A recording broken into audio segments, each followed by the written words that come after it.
우리 주 예수 그리스도의 아버지가 되시며 우리의 아버지가 되신 하나님 아버지, 하나님의 사랑하심을 입고 하나님 품 안에 생명으로 사는 존귀한 백성들이 우리 하나님 아버지께 경배와 감사와 찬양을 드리려고 우리의 자녀들과 주님의 이름으로 여기 함께 서 있습니다.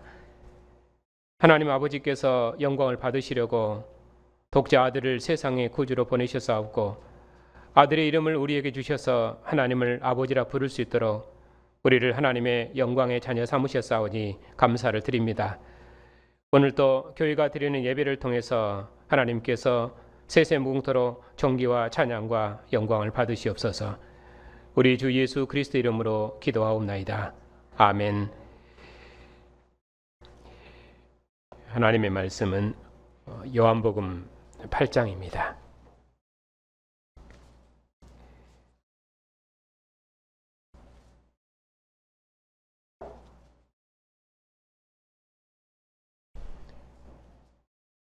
(7장) 53절부터 8장 11절까지입니다. 하나님의 말씀을 받들어 읽겠습니다. 다 각각 집으로 돌아가고 예수는 감람산으로 가시니라. 아침에 다시 성전으로 들어오시니 백성이 다 나아오는지라. 앉으사 그들을 가르치시더니 서기관과 바리새인들이 음행 중에 잡힌 여자를 끌고 와서 가운데 세우고 예수께 말하되, 선생이여, 이 여자가 가늠하다가 현장에서 잡혔나이다. 모세는 율법에 이러한 여자를 돌로 치라 명하였거니와 선생은 어떻게 말하겠나이까? 그들이 이렇게 말함은 고발할 조건을 얻고자 하여 예수를 시험함이라. 예수께서 몸을 굽히사 손가락으로 땅에 쓰시니 그들이 묻기를 맞이 아니하는지라. 이에 일어나 이르시되 너희 중에 죄 없는 자가 먼저 돌로 치라 하시고 다시 몸을 굽혀 손가락으로 땅에 쓰시니 그들이 이 말씀을 듣고 양심의 가책을 느껴 어른으로 시작하여 젊은이까지 하나씩 나가고 오직 예수와 그 가운데 섰는 여자만 남았더라. 예수께서 일어나사 여자 외에 아무도 없는 것을 보시고 이르시되, 여자여, 너를 고발하던 그들이 어디 있느냐? 너를 정죄한 자가 없느냐? 대답하되 주여 없나이다. 예수께서 이르시되 나도 너를 정죄하지 아니하노니 가서 다시는 죄를 범하지 말라 하시니라. 아멘.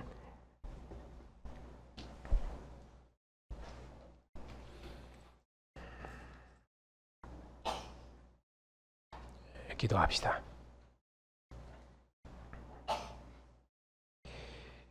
하나님 아버지, 오늘 또 하나님의 사랑하심을 입은 백성들에게 하나님의 언약의 말씀을 읽을 수 있도록 복 주시니 감사를 드립니다.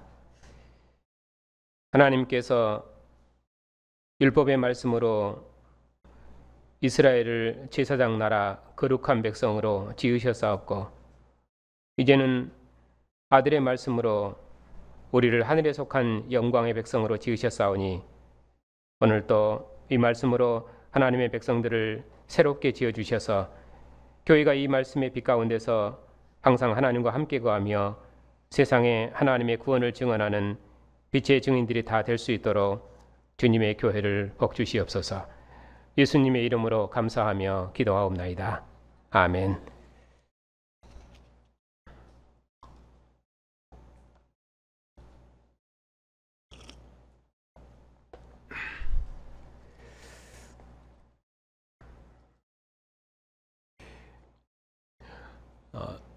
요한복음의 특징 중에 하나는 표적이 있으면은 그 다음에 표적에 상응하는 강론이 따른다는 것입니다. 예수께서 표적을 행하심으로 자신이 하나님의 아들이심을 증언하셨는데 표적을 행하신 후에는 그 표적에 상응하는 긴 강론으로 자신이 하나님의 아들이심을 확증하셨습니다.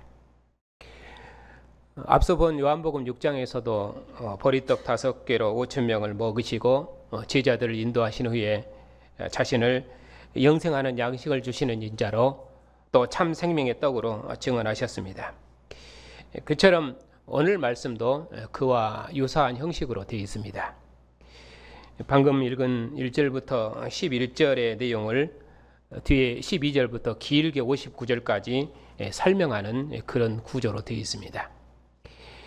물론 이제 음행한 여자를 용서하시는 이 사건이 표적이냐 했을 때 표적은 아니지만은 죄를 범한 여자를 용서하신 후에 12절부터는 예수님께서 긴 강론을 통해서 그 율법에는 범죄한 자를 돌로 치라고 되어 있지만 예수님께서는 그 여자를 용서하셨습니다.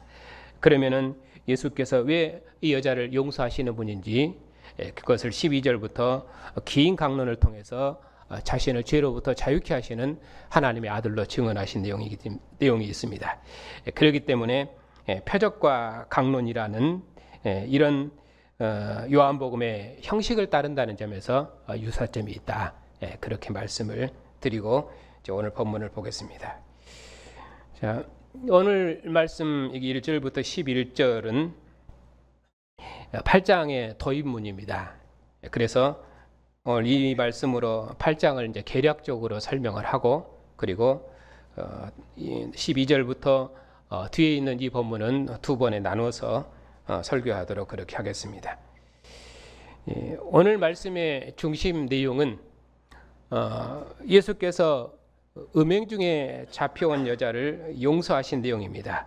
그래서 그 여자를 용서하심으로 자신을 율법의 정죄로부터 자유케 하시는 하나님의 아들로 증언하신 내용입니다. 53절입니다. 다 각각 집으로 돌아가고 예수께서는 감람산으로 가셨다가 아침에 다시 성전으로 들어오셨습니다. 그래서 백성들도 다 예수께로 나왔습니다. 예수님께서 성전에 앉으시고 자기에게 나온 백성들을 가르치셨습니다. 가르치는 중에 서기관과 바리새인들이 음행 중에 잡힌 여자를 끌고 와서 가운데에 세우고 예수님께 물었습니다. 이런 모습은 마치 재판정의 모습과 같지요. 그래서 모세 율법에는 이런 여자를 돌로 치라 명하였는데 선생님은 어떻게 말하겠습니까? 하고 물었습니다. 서기관들과 바리새인들이 이건 율법에 정해진 것이니까 뻔히 아는 것인데도 예수님께 이 질문을 한 것은 무엇 때문이냐? 예수님을 고발할 조건을 찾고자 함이라. 그렇게 말씀하고 그래서 예수님을 시험하기 위해서라고 그렇게 말합니다. 그러니까 여기서 시험이라는 것은 예수님이 율법을 따라서 이 사람을 죽이라고 하는지 아니라고 하는지, 왜냐하면 이전에서 예수님께서 계속해서 안식일을 범하고 율법을 범하는 자로 자기를 말씀하고 있기 때문에 그러면 여기서는 또 어떻게 말씀하시는지를 이제 시험하고자 한 것입니다. 자, 그래서 예수님께서 땅에다가 손가락으로 무언가를 쓰셨습니다.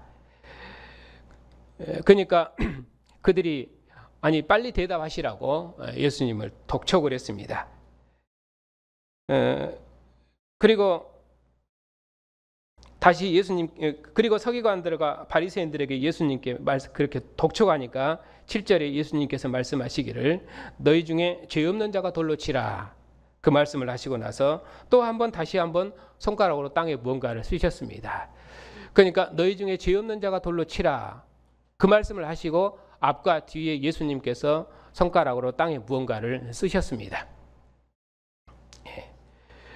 그러니까 이 손가락으로 땅에 무언가를 쓴 내용은 가운데 있는 죄 없는 자가 돌로 치라 이 말과 관계가 있는 말이 되겠습니다. 자, 예수께서 근데 이 본문은 직접 무엇을 쓰셨는지에 대해서는 어떤 내용을 쓰셨는지에 대해서는 말씀하고 있지 않지만은 앞과 뒤에 무언가를 쓰셨다라고 말씀하시고 가운데 7절에 있는 것처럼 너희 중에 죄 없는 자가 돌로 치라 하는 말씀이 있는 거 보면 이 말씀과 관계가 있다는 것은 일단 알 수 있을 것입니다. 그리고 나서 무엇을 쓰셨는지는 말씀하지 않고 땅에 2번이나 손가락으로 무엇인가를 썼다는 그 장면만 나오고 있습니다. 자, 이런 장면은 마치 무엇이 생각나냐면은 하나님께서 그의 손가락으로 두 돌판에 십계명을 써주신 그 장면과 유사합니다. 그래서 마치 예수님을 새로운 율법을 써주시는 분으로 그렇게 묘사하고 있습니다. 모세 율법에는 이러한 여자를 돌로 치라고 명했습니다. 하지만은 예수님께서는 율법으로 그를 정죄하지 않으시고 죄 없는 자가 먼저 돌로 치라, 그렇게 말씀하셨습니다. 그리고 뒤에서는 나도 너를 정죄하지 아니하노라, 그렇게 말씀하셨습니다. 그러니까 예수님께서는 율법은 그 여자를 돌로 치라 했지만 예수님은 그 여자를 정죄하지 않으셨습니다. 그러니까 저자는 예수님을 마치 새로운 율법을 써주시는 분으로 그렇게 증언하고 계십니다. 다시 말하면 저자는 예수님을 범죄한 여자를 율법으로부터 자유케 하시는 하나님처럼 그렇게 묘사하고 있습니다. 이 부분은 좀 더 뒤에서 설명을 해드리겠습니다. 자, 그리고 9절에 그들이 예수님의 말씀을 듣고 양심의 가책을 느껴 다 떠나갔습니다. 그리고 오직 그 예수님과 그 여자만 남았습니다. 여기서 양심의 가책을 느꼈다, 이제 그렇게 말씀하고 있는데, 이스라엘 백성들의 양심은 율법의 양심입니다. 왜냐하면 그들은 모세 율법을 따라 사는 것이 그들의 양심이기 때문에 그렇습니다. 그러니까 그들의 양심대로 하면은 그들은 이 여자를 돌로 쳐야 합니다. 그러나 그들이 예수님의 말씀을 듣고 양심의 가책을 느끼고 다 떠나갔습니다. 그러니까 이전의 양심대로 하면은 답은 그냥 나와 있는 것입니다. 돌로 치면 됩니다. 그런데 그들이 양심의 가책을 느끼고 그것을 행하지 못하고 다 떠나갔습니다. 그러니까 마치 새로운 양심이 주어진 것처럼 그렇게 되어 있습니다. 그러니까 여기서 요한 사도께서는 지금 이 말씀을 통해서 뭘 말씀하려고 하냐면은 예수님을 새로운 양심을 주시는 하나님처럼 그렇게 묘사하고 있습니다. 하나님께서 이스라엘 백성들에게 율법의 양심을 주셨는데, 그의 손가락으로 두 돌판을 써서 율법을 주셨는데, 그것이 율법의 이스라엘 백성의 양심이죠. 그 양심을 주셨는데 여기서는 예수님을 마치 새 양심을 주시는 그런 하나님처럼 묘사하고 있습니다. 그래서 예수님께서 여자에게 이르셨습니다. 여자여, 너를 고발하는 자들이 어디 있느냐? 너를 정죄하던 자들이 어디 있느냐? 나도 너를 정죄하지 아니하노니 가서 다시는 죄를 범치 말아라. 율법의 양심을 따라서 여자를 고발하고 정죄했던 자들이 이제 다 떠나갔습니다. 다시는 율법의 양심이 그 여자를 정죄할 수 없게 됐습니다. 이제 예수님께서는 율법의 양심으로부터 자유케 하시는 하나님의 아들이시다. 죄인을 정죄하지 않으시고 용서하시는 하나님의 아들이시다. 죄로부터 자유케 하시는 하나님의 아들이시다. 그렇게 해서 율법의 양심이 아니라 새로운 양심을 주시는 하나님처럼 그렇게 예수님을 여기서 사도 요한은 증언하고 계십니다. 자, 그러면은 왜 이렇게 하시는지, 그러면 요한복음에서 말하는 복음과 율법의 관계는, 율법과 복음의 관계는 무엇인지 그것을 설명을 해야 됩니다. 이것은 이제 뒤에 12절부터 59절에서 반복해서 또 설명을 할 것입니다. 자, 오늘은 개략적으로만 말씀을 드리겠습니다.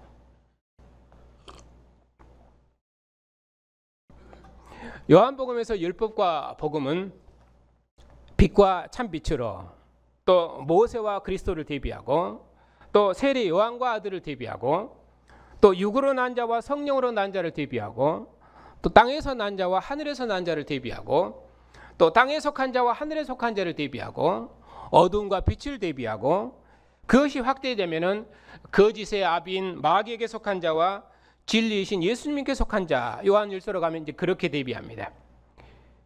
그리고 어둠 가운데 다니는 자와 빛 가운데 다니는 자, 또 어둠을 사랑하는 자, 빛을 사랑하는 자로 이렇게 확대해서 대비합니다.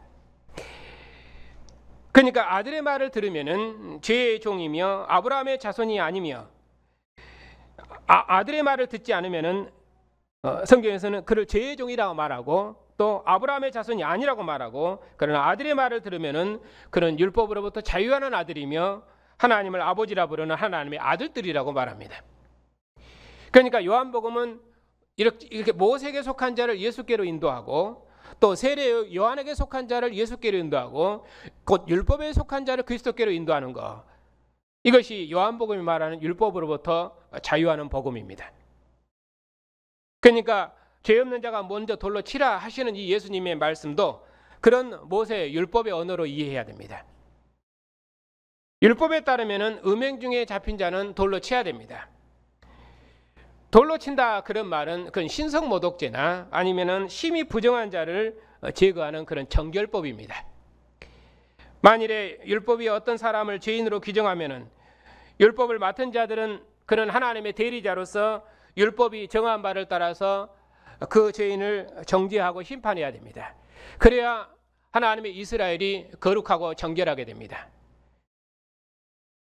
그리고 죄인을 심판할 때 재판관은 자기 도덕성과 상관없이 법을 집행해야 됩니다. 그래서 율법은 심판하는 자의 도덕성에 대해서 묻지를 않습니다.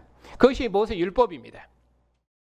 그런데 예수께서는 너희 중에 죄 없는 자가 먼저 돌로 치라 그렇게 말씀하셨습니다. 그건 율법에는 없는 말씀입니다. 예수님의 말씀을 듣고 그들의 양심의 가책을 느껴 다 떠나갔습니다. 그러면은 왜 그들이 떠났는가? 그들의 양심은 그런 어떤 양심인가? 율법은 온갖 율법을 항상 행하지 않으면 저주 가운데 있다 그렇게 말씀하고 있습니다. 율법이 있는 곳에는 죄가 있습니다. 율법 아래 있다는 것은 그런 의미로 죄 아래 있다는 것입니다. 이스라엘이 하나님의 율법을 맡은 세상의 장자였지만은 그들은 온갖 율법을 항상 행하지 않으면 저주 가운데 있었으니 이스라엘은 율법의 저주를 벗어날 방법이 없습니다. 그들은 죄 아래에 갇혀 살 수밖에 없습니다. 율법을 어기면은 그들은 죽음의 유혹 가운데 살았습니다. 그러니 율법은 죄인을 가두는 울타리와 같았습니다. 그러므로 율법 아래서는 역사적으로 모두가 다 죄 아래 있으며 죄의 종 아래 있습니다. 그러니 그들의 양심도 율법 아래 있는 양심입니다. 그러나 이스라엘을 율법 아래 가두어 죄 아래 두었던 하나님께서 이제는 아들을 보내셔서 율법의 정죄로부터 해방하셨습니다. 그러므로 이제는 그 누구도 율법이 정죄할 수 없습니다. 왜냐하면 율법으로 이스라엘을 다스렸던 하나님께서 율법으로부터 자유케 하시려고 아들을 보내셨기 때문입니다. 모세 하나님께서는 간음하는 여자를 죽이라 하셨는데 예수님께서는 너희 중에 죄 없는 자는 돌로 치라 그렇게 말씀하시므로 하나님께서는 죄인을 정죄하시는 율법의 시대를 끝내셨습니다. 그리고 죄인을 용서하시는 새로운 시대를 가져오셨습니다. 예수께서 여자에게 이르셨습니다. 나도 너를 정죄하지 아니하노니 가서 다시는 죄를 범치 말라. 예수께서는 이처럼 죄 많은 여자를 용서하시는 하나님의 아들이십니다. 이스라엘을 율법으로 죄 아래 가두어뒀던 하나님께서 이제 아들을 보내셔서 죄인을 정결케 하시고 용서하셨습니다. 하나님께서 아들을 통해 율법의 정죄로부터 자유케 하는 나라를 가져오신 것입니다. 위에서 오신 분, 아버지께로부터 오신 아들, 아브라함이 나비 전부터 계신 분, 그분이 오셔서 나도 너를 정죄하지 아니하느니 다시는 죄를 짓지 말라고 말씀하시면서 죄인을 용서하셨습니다. 모세 율법은 간음하는 여자를 정죄하였지만 예수께서는 간음한 여자를 정죄하지 아니하시므로 모세 율법 아래 있는 자들을 율법으로부터 해방하시고 그들에게 참다운 자유를 주시는 하나님의 아들이심을 증언하셨습니다. 뿐만 아니라 가서 다시는 죄를 범치 말라 그렇게 말씀하시므로 간음하는 여자를 깨끗게 하셨고 자신이 죄로부터 자유케 하시는 하나님의 아들이심을 증언하셨습니다.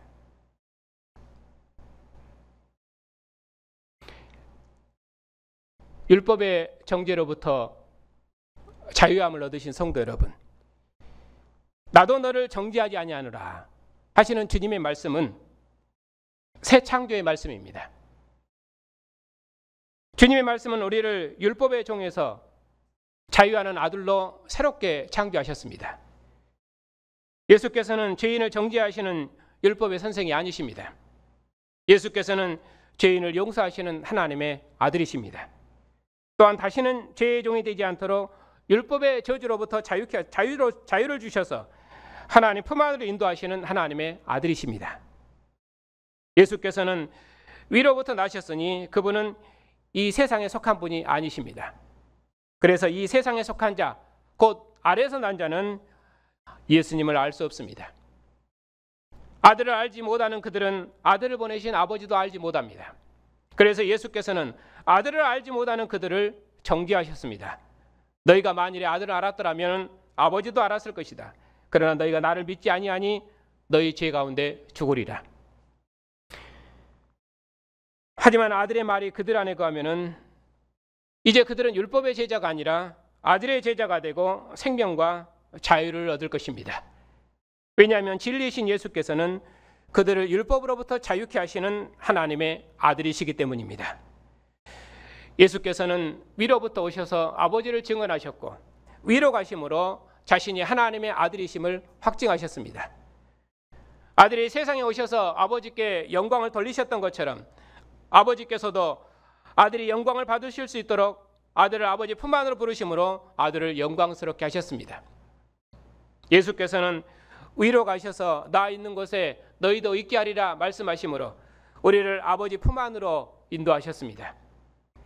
아버지께로 가셨다가 다시 오신 예수께서는 그의 성령을 우리 안에 호흡하셔서 아버지와 아들이 우리 안에 함께 하시는 하나님의 정귀한 자녀로 우리를 지으셨습니다.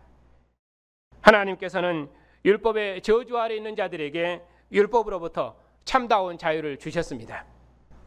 하나님께 세상을 사랑하사 독생자를 주심으로 다시는 율법으로 판단하지 않으시고 율법으로부터 자유를 주셨습니다. 예수께서는 죽음의 권세를 이기시고 위로 가셔서 하늘문을 여시고 우리를 아버지 집으로 인도하셨습니다.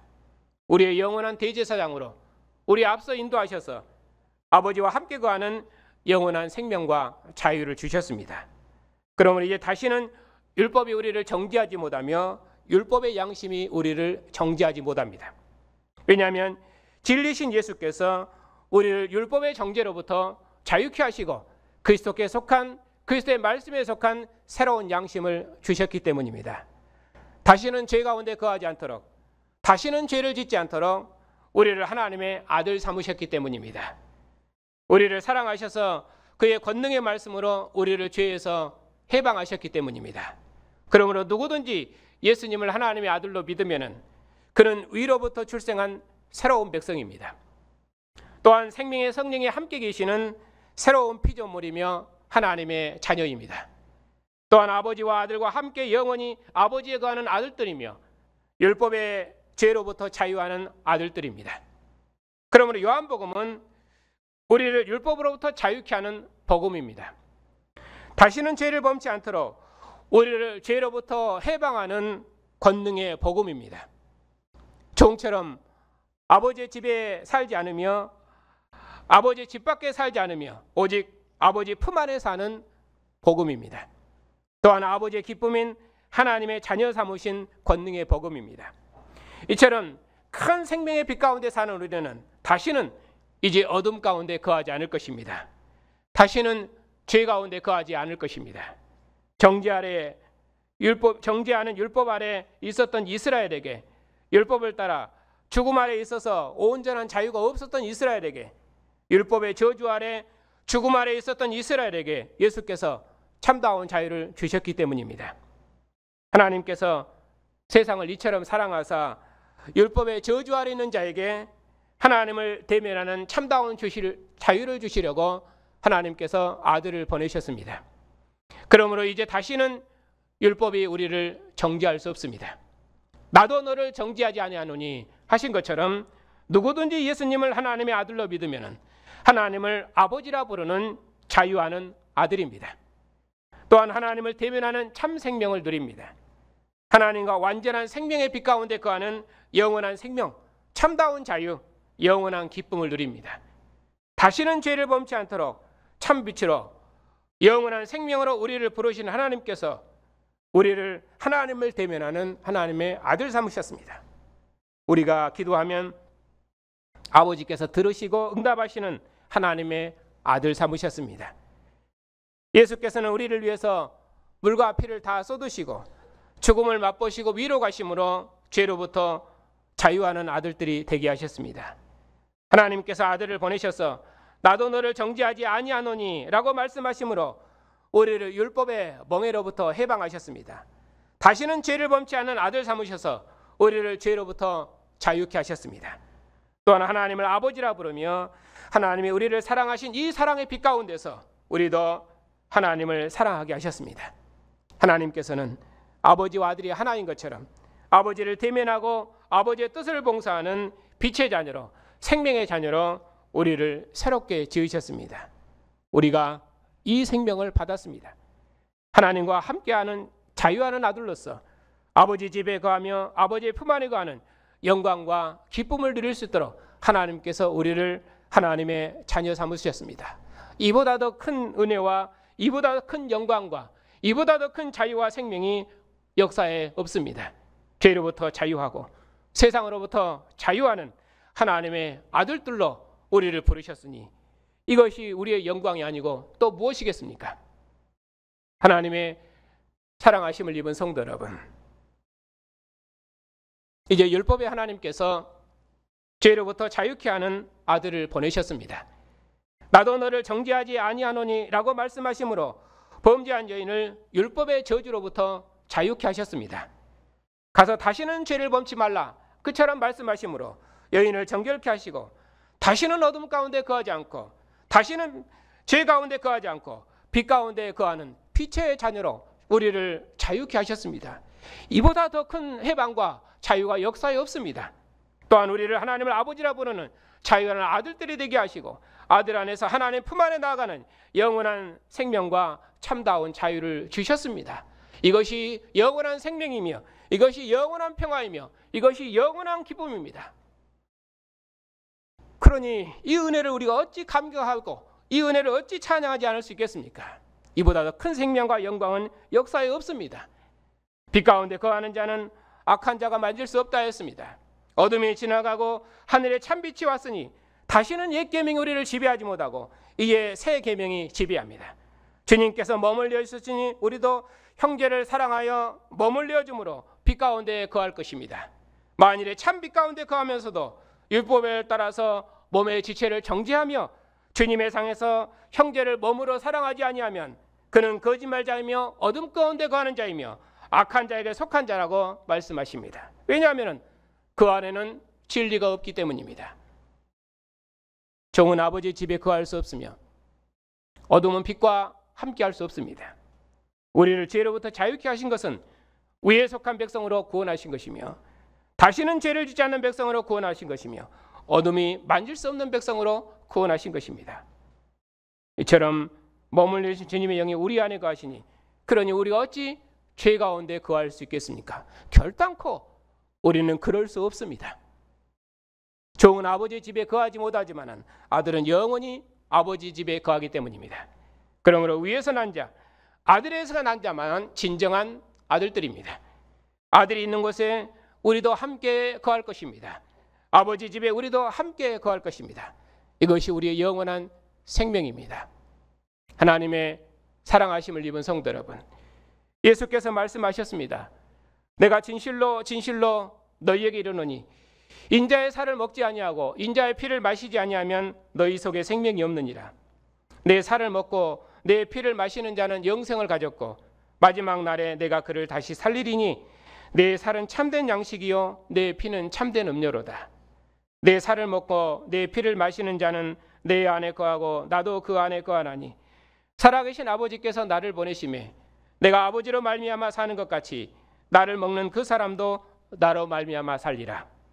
이것은 하늘에서 내려온 떡이니 조상들이 먹고도 죽은 그것과 같지 아니하여 이 떡을 먹는 자는 영원히 살리라. 오늘도 주님의 백성들이 주님의 피와 살을 먹고 마시기 위해서 주님의 상에 앉았습니다. 죄로부터 자유하는 우리는 주님의 피와 살을 먹고 마시며 주님 우리의 먹고 마시는 모든 삶을 주님의 피와 살의 교제로 살고 주님과 한영 한 몸으로 살며 주님과 함께 죽고 주님과 함께 살고 아들이 아버지로 말미암아 사는 것처럼 이제 우리는 주님으로 말미암아 삽니다.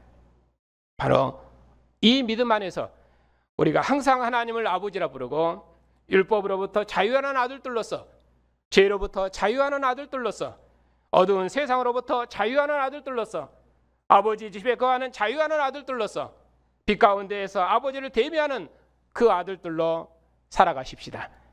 우리를 죄로부터 자유케 하시는 하나님의 아들이 우리를 생명에서 생명으로, 영광에서 영광으로 인도하실 것입니다. 그러니 주님 얼굴을 친히 뵙고 우리가 직접 뵙고 하나님 나라에서 새 것으로 먹고 마시도록까지 그리스도 예수 안에서 하나님 안에는 영원한 자유와 생명을 누리시는 복된 성도들이 다 되시기를 주님의 이름으로 축복합니다. 하나님 아버지,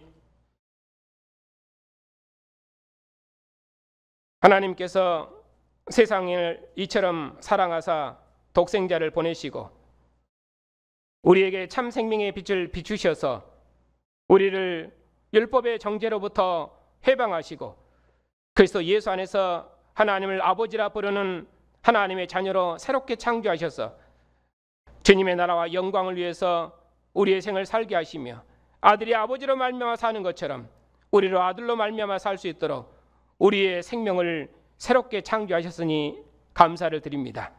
이제는 우리의 먹고 마시는 모든 삶을 주님의 피와 살을 먹는 교제로 살 수 있도록 우리의 삶과 생명을 하늘의 생명으로 거룩히 하시고 주님과 한 영 한 몸의 교제로 살게 하셨사오니 우리를 사랑하셔서 하나님의 영광으로 인도하시는 주님만을 바라보고 오직 살든지 죽든지 주님과 함께 고난의 길을, 이 영광의 길을 힘있게 걸어가는 교회를 주님께서 영원토록 지키시고 인도해 주시옵소서. 예수님의 이름으로 감사하며 기도하옵나이다. 아멘. 하나님 아버지, 우리가 전에는 죄 가운데 살아서 참 생명이 없었사온데 그런 우리에게 복음의 빛을 비추셔서 우리를 죄의 권세로부터 구원하셔서 우리로 아버지의 집에 살게 하시고 아버지 품 안에 살게 하시고 아버지의 기쁨이 될 수 있도록 아버지의 자녀 삼으셨사오니 우리가 어찌 그리 감사하온지요.